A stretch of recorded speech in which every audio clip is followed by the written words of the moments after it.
बहुत सारे पॉडकास्ट करे हैं, लेकिन पहली बार हमारे साथ एक एयरफोर्स ऑफिसर मौजूद है। हमारे साथ मौजूद है wing commander Dakshesh Chauhan sir. Sir स्वागत है आपका, और हम बहुत एक्साइटेड है आपसे बात करने के लिए। पहली बार हम किसी एयरफोर्स ऑफिसर से बात करेंगे आज।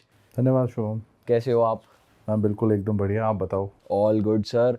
और हमने आपके बारे में जाना, थोड़े आपके पॉडकास्ट देखे, और हमें जब ये पता चला कि आप ऑपरेशन सिंदूर के टाइम एक्टिवली सर्व कर रहे थे कश्मीर में, तो और हमारी एक्साइटमेंट बढ़ गई जानने के लिए। तो सर सबसे पहले हम उसी से शुरुआत करना चाहेंगे। अभी रिसेंटली अफ़गानिस्तान ने पाकिस्तान पे अटैक करा है, जबकि उनके फॉरेन मिनिस्टर इंडिया में थे, तो ये भी कहा जा रहा है कि ये कंटिन्यूएशन ऑफ ऑपरेशन सिंदूर है। तो मैं आपका वर्जन ऑफ ऑपरेशन सिंदूर जानना चाहूँगा, दी ऑफिसर्स वर्जन। शुभम, जब पहलगाम अटैक हुआ, बहुत ही कायरतापूर्वक जो हरकत हुई पाकिस्तान बैक्ड टेररिस्ट ऑर्गेनाइजेशंस के थ्रू, तो उसका जवाब हमें इस तरह से देना था इस बार कि इस तरह की कोई भी हिमाकत हमारा जो वेस्टर्न नेबर है वो आगे कर ना पाए।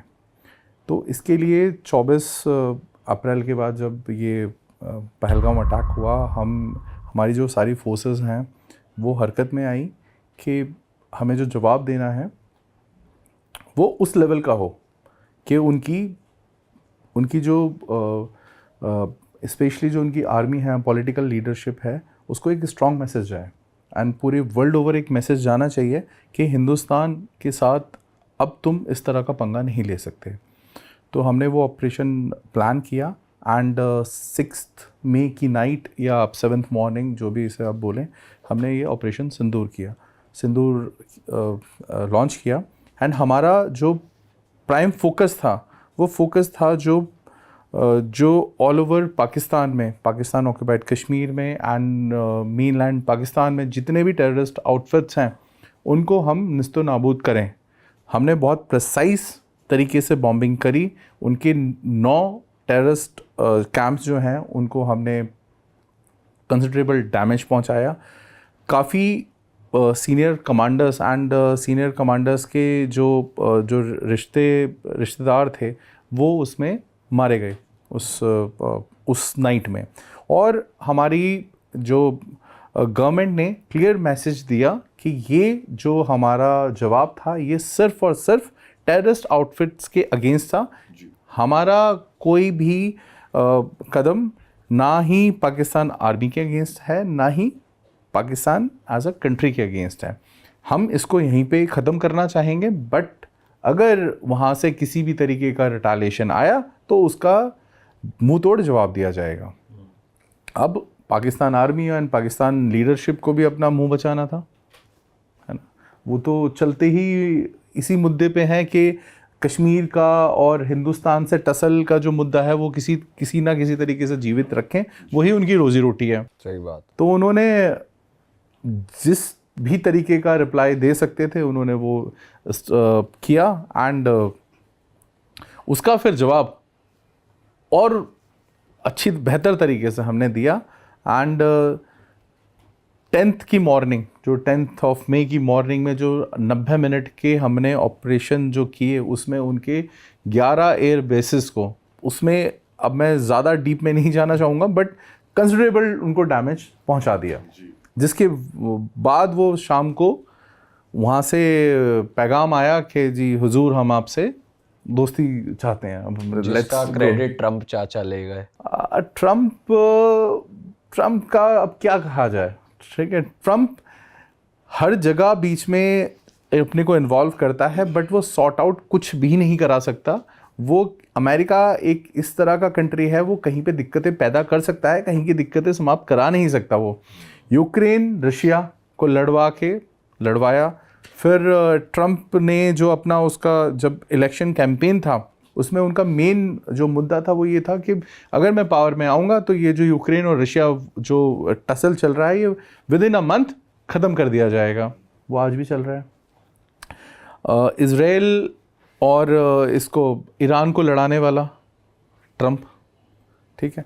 फिर वो ये चीज़ें तीर छोड़ देता है उसे कंट्रोल करने की। और ये सब सर इसीलिए हुआ ना कि उनको नोबेल पीस प्राइज चाहिए था ट्रम्प को, मेजरली, इसीलिए स्टेटमेंट्स दी जा रही थी ऐसी, क्योंकि अभी एक कॉन्फ्रेंस हुई जहाँ पे पाकिस्तान के जो प्रेसिडेंट है वो भी कर रहे हैं, उसको ट्रम्प के लिए बोल रहे हैं, वो आपने देखी होगी। बिल्कुल बिल्कुल बिल्कुल। एंड अब आप सोच के देखो कि पाकिस्तान किस तरह का मुल्क है। एक आर्मी चीफ उसे सेल्समैन की तरह जाके रेयर स्टोन्स गिफ्ट कर रहा है। हाँ करेक्ट। एंड ट्रम्प को पीस, नोबेल पीस प्राइज़, अब आप ये समझ सकते हैं कि उसने ऐसा पीस, वर्ल्ड ओवर पीस बढ़ाने के लिए या शांति बनाने के लिए ऐसा क्या एफर्ट किया है जो उसको पीस प्राइज़ मिले। दोस्तों, इससे पहले हम पॉडकास्ट को आगे बढ़ाएं, मुझे आपसे कुछ बात करनी थी।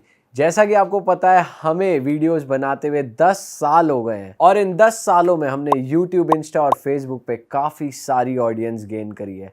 बहुत सारे लोग हमसे पूछते हैं कि अब कंटेंट क्रिएशन बहुत चैलेंजिंग हो गई है, बहुत ट्रिकी हो गई है, बहुत सारे क्रिएटर्स आ गए हैं, तो अब अगर हम शुरू करें तो हम सोशल मीडिया पे कैसे ग्रो कर सकते हैं। तो हम पर्सनली तो सबको गाइड नहीं कर पा रहे थे, लेकिन हमारा बहुत मन था कि हम दिल से सबकी हेल्प करें सोशल मीडिया पे ग्रो करने में। हमने जो इन 10 साल की जर्नी में सीखा वो सब आपको बता पाएँ, तो उसी के लिए हमने एक छोटा सा कोर्स बनाया है जिसमें हमने अपनी इन 10 साल की जर्नी में जो चीज़ें सीखी और जिन चीज़ों को क्रैक करके फॉलोअर्स गेन करे, सोशल मीडिया पे बने रहे, सस्टेनेबल रहे, ग्रो करा, वो सारी टिप्स और ट्रिक्स हमने उस कोर्स में दी हैं।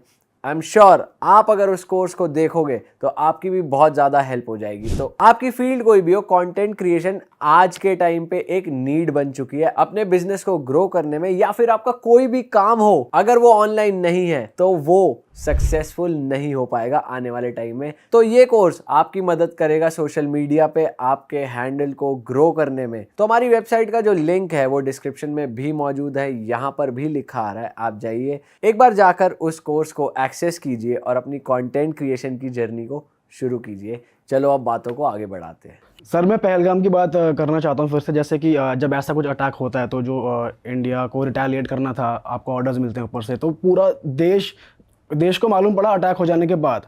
बट मैं आपका मेंटल स्टेट जानना चाहता हूँ, जब आपको ऐसे ऑर्डर्स कमांड्स दी जाती हैं कि वी हैव टू रिटेलिएट, तो आपका उस टाइम मेंटल स्टेट क्या था? मतलब सभी लोग सोचते हैं ये लोग कैसे सोच रहे होंगे, कितना प्रेशर होगा ऑफिसर्स के ऊपर से, सब हम साथ बैठे ही हैं, तो आप अगर बता सकते हैं उस टाइम क्या स्टेट था? सी, सब फर्स्ट एंड फॉरमोस्ट तो स्टेट, एक जो सोल्जर होता है वो फर्स्ट एंड फॉरमोस्ट एक कंट्री मैन है, सबसे पहले वो देश का नागरिक है। तो लाइक ऑल दी कंट्रीमैन, सबसे पहले तो आक्रोश था इस बात का जो कि ये हरकत हुई। दूसरा,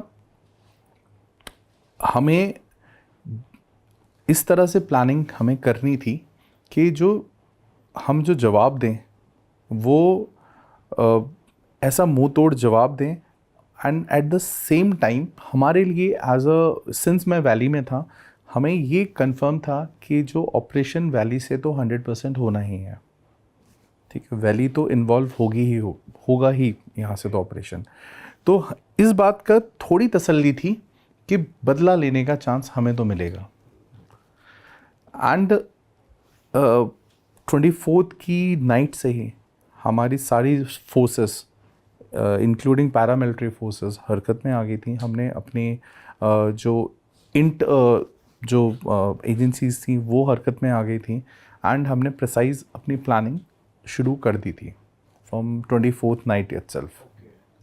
सर, पाकिस्तान से जब भी बात हो वॉर की, तो रिसेंटली बहुत ज़्यादा रफ़ाएल वर्सेस F-16 बहुत ज़्यादा चर्चे में आ गए। यूएस थोड़ा नाराज़ हो रहा है कि हम उनसे एरोप्लेन्स नहीं ले रहे हैं, हम फ्रांस से डील कर रहे हैं, और F-16 को बहुत ही स्ट्रॉन्ग बताया जा रहा है। इनफैक्ट कुछ बॉलीवुड मूवीज़ भी बनी है। एयरफोर्स पे पहले मूवी नहीं बनी थी कोई, फिर फाइटर जैसी मूवी बनी और अक्षय कुमार की भी मूवी बनी।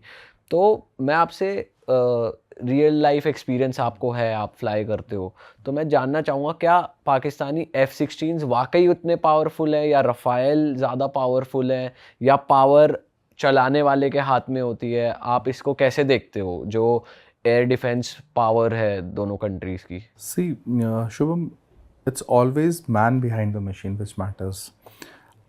F-16 नो डाउट बहुत ही बेहतरीन एयरक्राफ्ट है, बट अगर आपको बालाकोट का पता हो, है ना, ऑपरेशन बालाकोट में एक MiG-21 पायलट ने, विंग कमांडर अभिनंदन ने MiG-21 से F-16 को शूट डाउन कर दिया था। तो आपके पास मशीन कौन सी है वो मैटर करती है, नो डाउट मैटर करती है, बट मशीन को तुम कितने अच्छे तरीके से ऑपरेट कर पा रहे हो, उसका फुल पोटेंशियल कैसे यूज़ कर पा रहे हो, तुम्हारी इंटेंशन क्या है एंड तुम्हारे अंदर कितना तुम्हारा की जो फ्लाइंग स्किल्स हैं वो कितनी बेहतर हैं, ये बहुत ज़्यादा इम्पॉर्टेंट रोल प्ले करती हैं। एट द सेम टाइम जो राफेल जो एयरक्राफ्ट्स हैं ये भी उतने ही केपेबल एयरक्राफ्ट्स हैं। एंड इससे भी इम्पॉर्टेंट शुभम ये है कि जो हमारी जो ट्रेनिंग है, जो पायलट्स की जो ट्रेनिंग है एंड जो इंडियन एयरफोर्स ऑफिसर्स की एंड एयरमैन की जो ट्रेनिंग है ये बहुत ही आला दर्जे की है।